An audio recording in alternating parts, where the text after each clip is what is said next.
Olá, estamos aqui de volta para dar continuidade à nossa aventura com as leis de Newton e, como de costume, vou chegar chegando.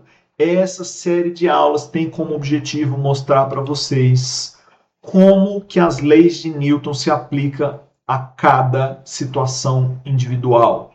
Veja, eu não estou resolvendo exercício para você praticar, não é isso. Os exercícios para você praticar, você vai fazer, você vai pegar séries de exercícios com muitos dezenas, de preferência centenas de exercícios para você fazer rapidamente e ganhar velocidade, ganhar tração, ganhar agilidade. O propósito desses exercícios é te apresentar a cada um deles uma nova maneira de interpretar as três leis de Newton, beleza? Você vai ver no final que eu vou estar fazendo sempre a mesma coisa, sempre do mesmo jeito. Seja o problema fácil, seja o problema difícil, seja o problema com muitos objetos, problemas com poucos objetos. Então, lembrando aqui da nossa meta, né, do que a gente tem feito, o que a gente faz por aqui? Nós fazemos a aplicação das leis de Newton.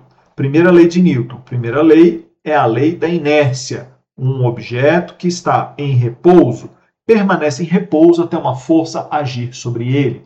Um objeto em movimento retilíneo uniforme permanece em movimento retilíneo uniforme até uma força agir sobre ele. Se um objeto não está em repouso e não está em movimento retilíneo uniforme, então eu deduzo pela primeira lei de Newton que ele tem uma força resultante atuando sobre ele. A segunda lei de Newton me ajuda a calcular essa força. Me ajuda a calcular por meio do quê? Por meio da aceleração do sistema. Porque se o sistema não está em movimento retilíneo uniforme, significa que ele tem aceleração. Então, qual é a fórmula que a gente usa? Força igual a massa vezes aceleração. E a terceira lei de Newton. Como é que eu vou usar a terceira lei de Newton nesse problema, que é a lei da ação e reação? Como é que vai ser isso? Eu vou fazer diagrama de corpo livre e vou desenhar as forças que atuam em todos os objetos. Lembrando que a cada ação corresponde uma reação de mesma intensidade e mesma direção em sentidos opostos. Lembrando que forças são interações e, por serem interações, elas são mútuas. Beleza? Então vamos nessa. Pronto, agora eu posso ler. No esquema a seguir, os blocos A e B têm massas 2 kg e 3 kg. Beleza? Então, vou anotar os dados, porque a gente combinou que toda vez que for fazer um problema, a gente vai anotar os dados.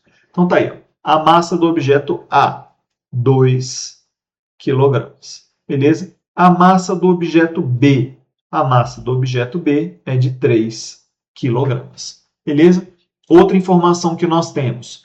Desprezam-se o peso do fio e a influência do ar. Beleza? Aqui cabe um comentário. Normalmente, fio realmente não tem peso nos problemas. Em problema nenhum vai ter o peso do fio.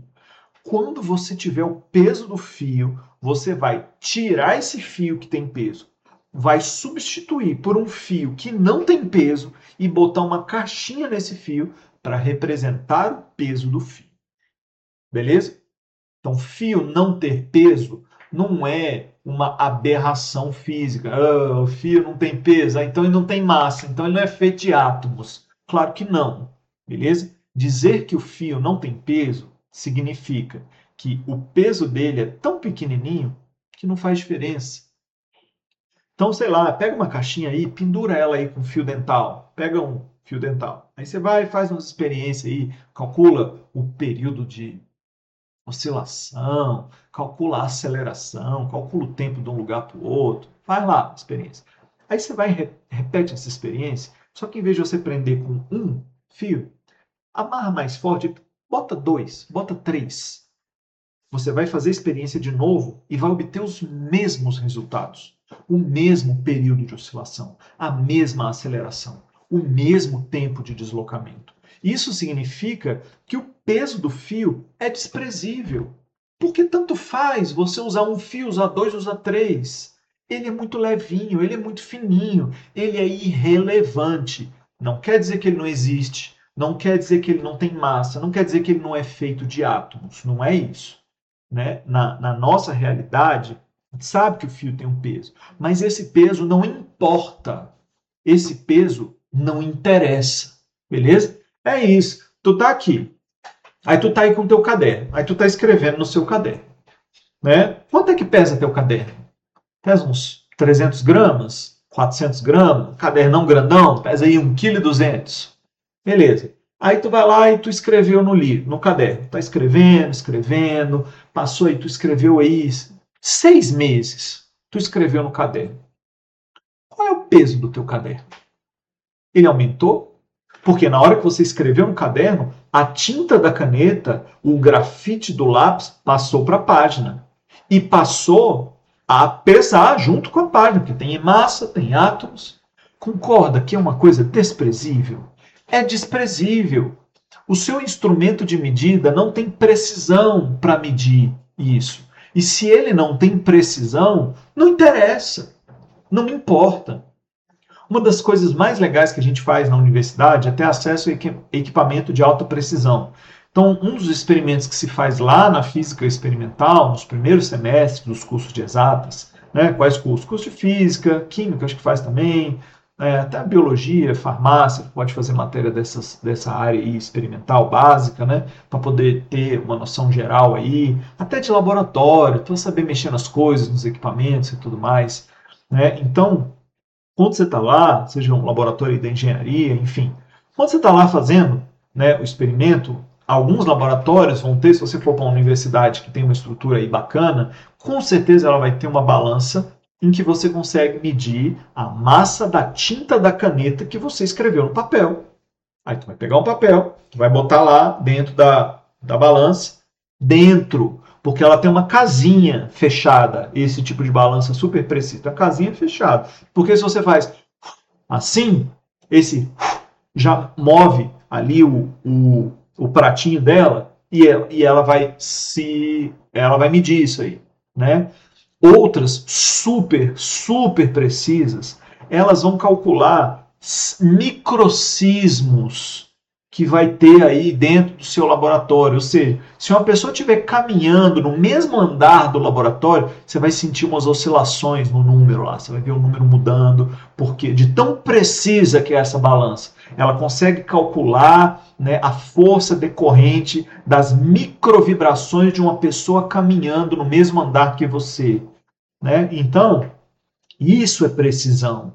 Aí a massa do fio importa, claro que ela importa. A massa da tinta da caneta no papel. Você vai lá, escreve seu nome, pesa o papel antes, fecha a caixinha, aperta o botão, espera estabilizar e ela vai chegar num número lá, beleza? Aí você tira o papel para fora, escreve no papel e bota ele lá dentro. Fecha a caixinha e pesa de novo. Aí você vai ver um novo valor maior que o anterior. Que diferença é essa? A massa da tinta da caneta que ficou depositada em cima do papel. Beleza? Então, nesse tipo de experimento, nesse tipo de coisa, beleza. Aí você quer saber a massa. Aqui, ó, olha para o problema. No esquema a seguir, os blocos têm massa 2 quilogramas. 2 quilos, o peso de uma Coca-Cola, 2 litros. Entendeu? É disso que eu estou falando. O peso de um fiozinho é nada, não interessa. O peso da garrafa não interessa. O peso da garrafa não interessa. Então, nós temos objetos, temos a massa dos objetos. Quando ele fala, desprezam-se o peso do fio e a influência do ar, significa que, nesse problema, não vamos precisar desenhar o peso do fio e admitimos que o ar não exerce nenhuma influência no movimento dos objetos. Beleza? Que objetos? Bloco A e bloco B. Então você começa a solucionar esse problema desenhando. Desenhando o bloco A e desenhando o bloco B. Beleza? Você pode desenhar do mesmo tamanho, eu vou botar em tamanhos diferentes, porque eu acho que é mais legal para entender. Ele falou que a força F tem módulo de 80 newtons. Que força F? Essa força F aqui, ó, que atua no bloco A. Então, ó, o bloco A, a primeira das forças que eu tenho certeza que atua sobre ele é o peso. Porque se ele tem massa, então ele está no planeta Terra. Então, ele vai ter aí a ação do peso. Então, o peso do bloco A é a massa dele, que é 2, a gravidade, vamos dizer que é 10, porque está escrito ali. Então, o peso do bloco A é 20 newtons. Então, aqui, ó, peso do bloco A, 20 newtons. A reação à força-peso está no centro do planeta Terra. É uma força de 20 newtons que está lá no centro do planeta Terra. Vou desenhar? Não, não quero. Não quero desenhar. O planeta Terra não é meu objeto de estudo. Então, não vou desenhar. Beleza? Então, ó, desenhei a força e mentalmente eu pensei, cadê a reação a essa força? Porque a toda ação corresponde a uma reação. E eu não posso esquecer da reação na hora de desenhar. Beleza? Senão vai ficar faltando força. Você vai esquecer de força. Beleza? Ou vai botar força no sentido errado. Bloco B. Só porque ele existe, está na Terra, ele tem peso. O peso do bloco B é maior que o peso do bloco A, porque se o bloco B tem uma massa maior, então significa que o peso dele também é maior. Beleza? Então, qual é o peso do bloco B? O peso do bloco B é a massa vezes gravidade. O peso do bloco B é a massa dele, que vale 3. A gravidade é 10. Então, o peso do bloco B é 30 newtons. Beleza? Então, tá aqui, ó, 30 newtons. Né? A continha que eu fiz, eu atrapalhei um pouquinho aqui, como sempre, né? Mas foi só o Nzinho ali que ficou escondido. Beleza? Sem problemas. Pronto, desenhei o peso. Agora eu vou desenhar as outras forças que estão agindo nos objetos. Por exemplo, tem a força F. A força F, ele falou, uma força de módulo 80 newtons. O módulo da força F é 80 newtons. E ela está desenhada. Eu estou vendo que a força F é uma força vertical para cima. Então, o bloco A sofre para cima a força F, que é a força de 80 newtons. Beleza? A força F não atua no bloco B. Porque eu consigo ver aqui claramente no desenho que a força F ela está vinculada ao bloco A. É claro que, devido à força F, o bloco B vai sofrer um efeito. Por quê? Porque o bloco B está preso no fio e o fio está preso no bloco A e no bloco B. O fio faz uma força. Que força? Força de tração. Como é que eu desenho a tração? Você tem que lembrar que fio só puxa.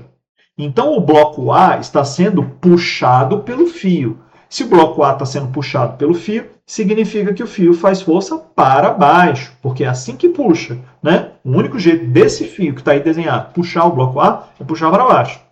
E o bloco B, naturalmente, vai ser puxado para cima.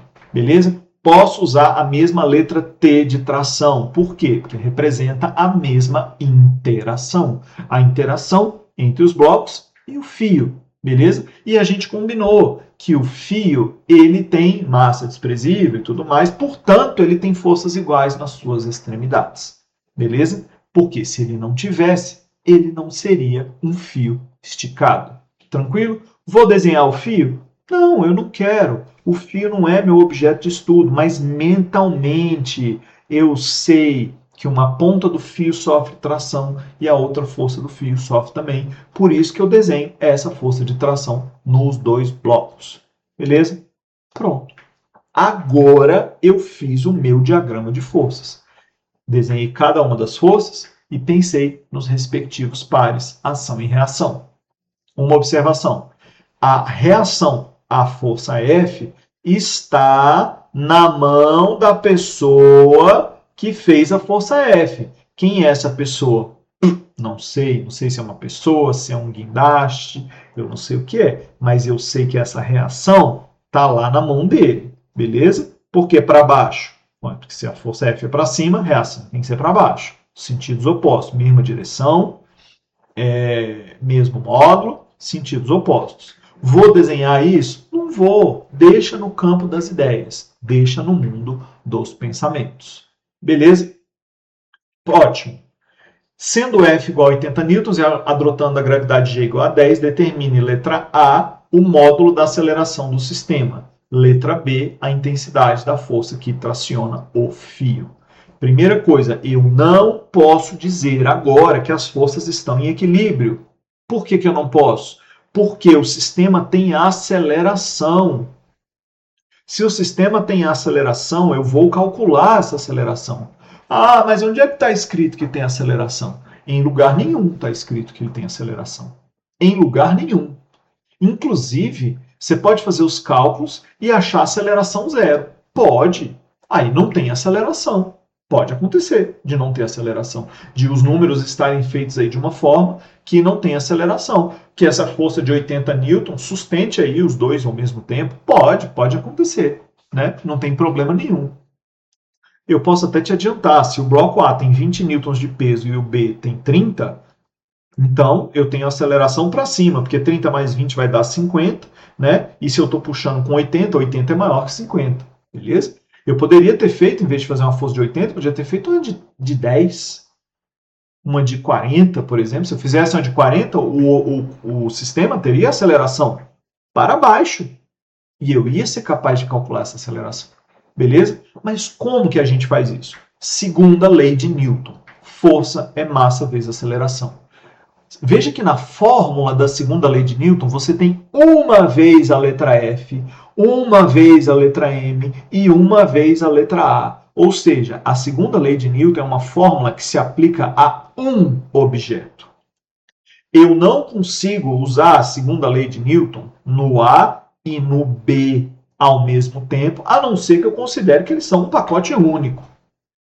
Beleza? Posso fazer essa simplificação. Inclusive, é um tipo de abordagem que se faz eventualmente. Beleza? Mas a ideia é que se eu tenho corpo A e corpo B, eu uso a fórmula da segunda lei de Newton. Uma vez para o corpo A e outra vez para o corpo B. Beleza? Vamos fazer isso? Corpo A, força igual a massa vezes aceleração. Corpo B, força igual a massa vezes aceleração. Que força? Força resultante. Para saber a força resultante, você vai ter que saber o resultado das forças. E para isso você precisa, assim como a gente fez lá no começo, nos problemas de cinemática, determinar a direção, que é o sentido positivo. Então, eu vou fazer o seguinte, ó. Eu vou adotar como convenção que todas as forças que apontam para cima são positivas. Beleza? Aí, no caso, o peso vai ser representado por um número negativo. Beleza? Tudo que aponta para cima é positivo, tudo que aponta para baixo é negativo. Eu preciso de um sentido convencional no meu problema, senão eu não sei o que fazer com sinais de mais e menos. Beleza? Especialmente porque aqui nós temos forças desconhecidas. E é uma surpresa qual será o sinal. Você só vai saber depois que você resolver as equações. Beleza? Vou passar ali para cima. Para o corpo A, resultado das forças, 80 para cima, menos tração para baixo, menos 20. Isso aqui é igual a massa do corpo A, 2 vezes a aceleração dele, A. Essa é a minha primeira equação. 80 menos T menos 20 igual a 2A. Dando uma arrumadinha aqui na equação, 80 menos 20 dá 60. 60 menos T, cuidado com os sinais, igual a 2A. E vou guardar essa equação como ela está. Beleza? Por quê? Porque ela tem duas letrinhas. Equação de duas letrinhas eu não sei resolver, só sei se tiver uma única. Aí se tiver uma só, eu sei resolver. Beleza? Então vamos fazer aqui agora para o corpo B. Força resultante é massa vezes aceleração. Qual é a força resultante sobre o corpo B? Bom, minha convenção de sinais, que eu inventei porque eu quis da minha cabeça, é que as forças que apontam para cima são positivas. Portanto, as que apontam para baixo são negativas. Vamos começar pelas positivas. No caso, no corpo B, a única força positiva que tem é a tração. E a força negativa é o peso. Tração menos 30. Igual a massa 3 vezes a aceleração A. Aqui cabe um comentário. Eu vou usar a mesma letra A de aceleração no A e no B. Por quê? Porque eu interpreto, olhando para esse problema, que eles devem andar solidários, juntos, colados um no outro. Não faz sentido o A ou o B, não faz sentido que um tenha mais ou menos aceleração que o outro. Não faz sentido que um seja mais rápido, mais lento que o outro. Não faz sentido. Eles têm que ter a mesma aceleração, a mesma velocidade. Se eles não tiverem, é porque o fio que liga eles está mole, está solto ou quebrou. Quebrar o fio pode, mas aí já não é mais o bloco A preso no bloco B. É o bloco A totalmente independente do bloco B. Beleza? Por isso eu vou usar a mesma letrinha A nos dois. A letra A de aceleração vai aparecer na equação do A e na equação do B. Veja, mais uma vez, uma equação com duas incógnitas. Como eu faço para resolver esse tipo de problema? Sistemas lineares, sistemas de equações. Aqui eu tenho duas equações com duas incógnitas. Quais são as incógnitas? T de tração, A de aceleração. Não é à toa que foi isso que ele perguntou. Calcule a aceleração, calcule a intensidade da força que traciona o fio. Beleza? Então, o que você vai fazer para fechar esse problema? Resolver um sistema. Então, você vai lá para o mundo da álgebra, em que você vai escrever 60 menos t igual a 2a, que é a primeira equação, t menos 30 igual a 3a, que é a segunda equação. Agora você vai resolver. Como? Se é por soma, por substituição, se você vai multiplicar a equação por 2, somar, eu não sei. Isso é problema seu. Você vai descobrir qual é o jeito que você se sente mais confortável. Beleza? O que eu acho confortável aqui agora, somar as duas equações. Por quê? Se eu faço a soma das equações, vai ficar 60 menos t mais t menos 30. Menos t mais t dá zero. Nada de cortar, que cortar é feio. T menos t dá zero. 60 menos 30 dá 30. Então, eu acho bem legal fazer a soma dessa forma. Então, 60 menos t mais t menos 30 me dá 60 menos 30, que é 30. Do lado de lá, 2a mais 3a, 5a. Então, 5a igual a 30. A igual a 30 sobre 5. A igual a 6 metros por segundo ao quadrado.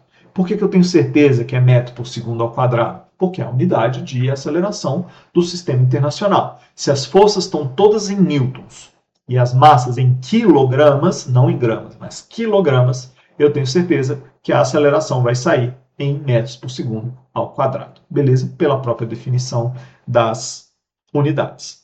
E agora, respondi a letra A, o módulo da aceleração do sistema. O sistema tem aceleração de 6 metros por segundo ao quadrado. Beleza? Segunda parte, a intensidade da força que traciona o fio. Ou seja, eu quero saber a segunda incógnita. Como que eu faço isso? Pego o A igual a 6 e substituo em uma das equações. Qual delas? A que eu quiser. Qualquer uma das duas tem que dar certo. Aí você escolhe, lógico, malandramente, aquela que vai dar menos cálculo, aquela que vai ser mais fácil. Aqui é equivalente, porque ó, você substitui na primeira, ó, 60 menos t igual a 2 vezes 6, que dá 12. Então, a tração vai ser 60 menos 12. 60 menos 10 dá 50 menos 2, 48. 48 newton. Por que newton? Porque essa é a unidade de tração. Beleza? Você podia ter botado na segunda. Ó, T menos 30 igual a 3 vezes A. 3 vezes 6, 18. Então, T igual a 30 mais 18, 48. Então, tanto faz qual que você vai botar. Você vai chegar na conclusão que a tração é igual a 48 newtons de toda forma. Beleza? E isso resolve o nosso problema. Pronto, respondida letra A, respondida letra B. Beleza? É isso. Essa é a solução dos problemas. Então, aqui, ó, como foi a sequência? A gente viu, aplicando as três leis de Newton sucessivamente, primeiro, diagrama de força dos blocos independentes. Sabemos que eles são independentes, porém, têm a mesma aceleração porque estão solidários, ligados pelo mesmo fio. Isso nem sempre é verdade, porque você pode ter roldanas e coisas que mudam a relação entre as velocidades dos fios. Beleza, aí você vai tratar cada problema individualmente. Nessa parte da física, cada problema é único. Os conceitos são os mesmos e os problemas são idênticos em termos teóricos. Porém, cada problema é único e cada situação deve ser avaliada individualmente. Beleza? Aí você pode me perguntar, pô, mas não tem outro jeito? Não tem um jeito mais fácil? Pode ser que tenha um jeito mais fácil. Não tem grandes problemas você pensar em alternativas, né? Aqui, ó, vou estragar o desenho, já te adianto. Aqui, ó, a gente poderia pensar na seguinte estratégia, né? Se você achou meio boring essa né, abordagem, né, achou meio demorado, saiba que saber esse caminho é essencial para que você seja capaz de aplicar métodos mais fáceis. Porque métodos mais rápidos vão exigir domínio conceitual. E se você não tiver domínio conceitual, não souber fazer isso aqui direitinho, você nunca vai saber quando pode e quando não pode aplicar uma simplificação. Beleza? Uma simplificação que eu sugiro aqui, ó, seria fazer o seguinte, ó. Vamos fingir que o bloco A e o bloco B são uma coisa só. Vamos fingir que eles são uma coisa única. Uma coisa única. E que a força F está puxando essa coisa única. Beleza? Vamos fingir que a força F está puxando um pacotão. Um pacotão de massa 2 mais 3, ou seja, um pacotão de 50 quilogramas. Se esse pacotão tem 50 quilogramas, significa que o peso dele é 50 newtons. E eu tenho para cima uma força F de 80 newtons. Ou seja, eu tenho um resultado aqui de 30 newtons. Eu tenho uma resultante de 30 newtons. Pela segunda lei de Newton, força resultante é massa vezes aceleração. Uma força de 30 newtons num pacotão de 5 provoca uma aceleração igual a 30 sobre 5, 6 metros por segundo ao quadrado. Igualzinho a gente achou com outro equacionamento. Beleza? Ah, por que você não fez desse jeito? Porque nem sempre eu vou poder juntar os dois no mesmo pacote. Nem sempre. E pior, no momento em que eu junto os dois no mesmo pacote, eu elimino as chances de achar a tração. Eu não tenho tração mais. Porque se virou tudo o mesmo pacote, eu não sei mais como que eu vou calcular essa tração. Eu não sei mais. Beleza? Aí, o que eu vou ter que fazer para calcular a letra B? Aí eu separo os dois. Faço o diagrama de forças. Pô, e aí é legalzão, porque se eu já achei a aceleração igual a 6, eu boto ela aqui, ó, na equação. E já chego rapidão na resposta. Porque eu vou chegar aqui 60 menos t igual a 12. Ou que t menos 30 igual a 3 vezes 6 igual a 18. Beleza? E aí ó, me poupa o tempo de fazer esse pedaço aqui do cálculo. Beleza? Então eu poderia juntar os dois? Poderia, não tem problema nenhum. É válido, não é errado você juntar os dois, é tranquilo. Né? Então você pode juntar os dois. Mas você tem que ter certeza do que você está fazendo. Como é que você vai ganhar essa certeza? Resolvendo um montão de exercícios.